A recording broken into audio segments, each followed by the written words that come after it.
Hey everyone, welcome back.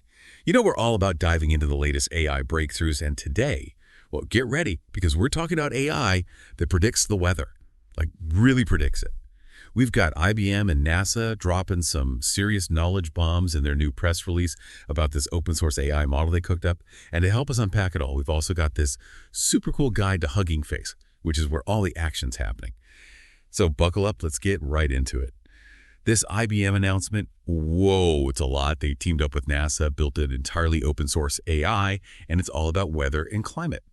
And this is the cool part. This isn't just telling you to grab an umbrella on your way out the door. This AI is doing things like, get this, downscaling. Okay, so you know how a satellite image shows you weather patterns, but it's kind of zoomed out? Imagine taking that image and zooming in, like way in to your street, to your house, with crazy detail.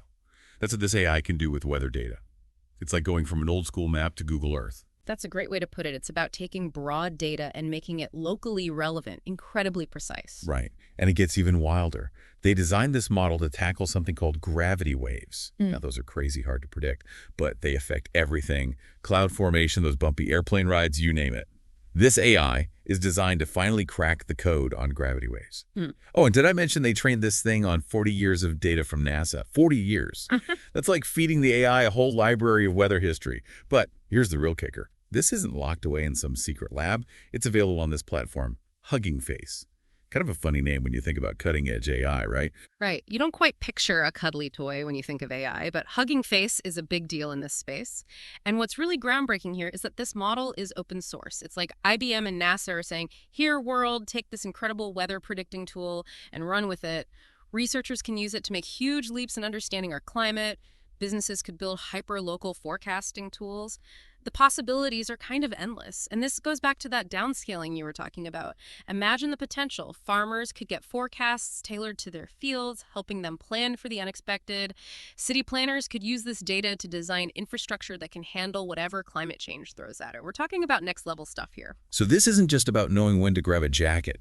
It's about how we prepare for natural disasters, how we manage resources, even how we understand our planet on a whole new level. This is big.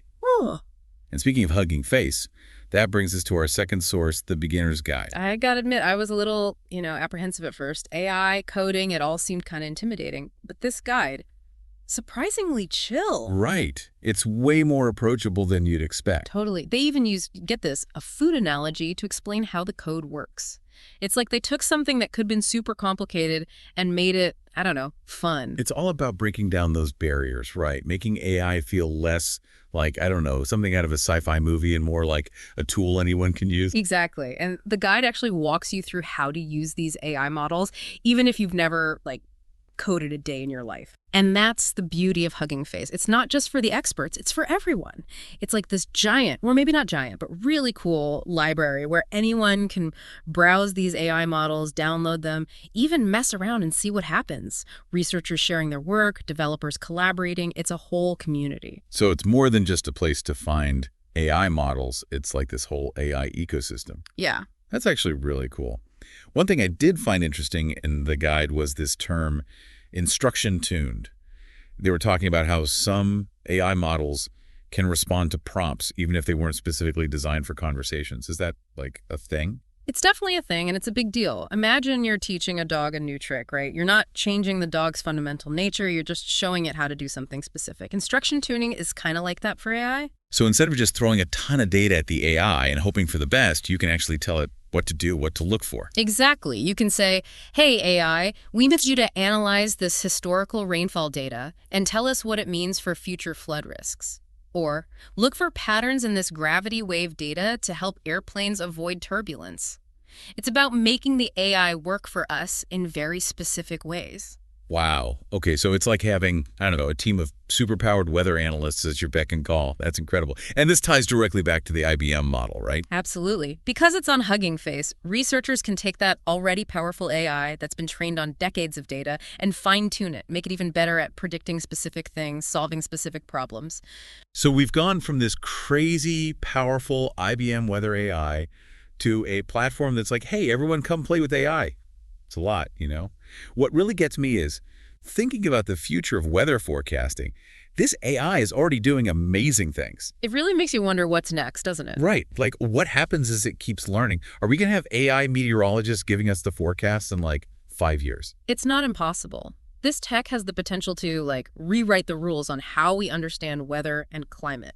Imagine knowing exactly when and where extreme weather will hit, being able to prepare for it, mitigate the damage. That's huge. Think about, like, agriculture. Farmers would know exactly when to plant, when to harvest, no more losing entire crops to a surprise frost or a sudden heat wave. Exactly. And it's not just about knowing when to wear a raincoat, right?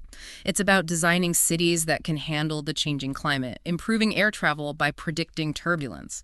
This could impact, like, every aspect of our lives. It's like a forecasting revolution. It really is. And the most exciting part, we're just getting started. That's both exciting and, I don't know, a little bit mind-blowing. Well, this has been an awesome deep dive, and a huge thank you to you for walking us through it all. And to everyone listening, thanks for joining us. Until next time, keep those brains buzzing, and we'll catch you on the next deep dive.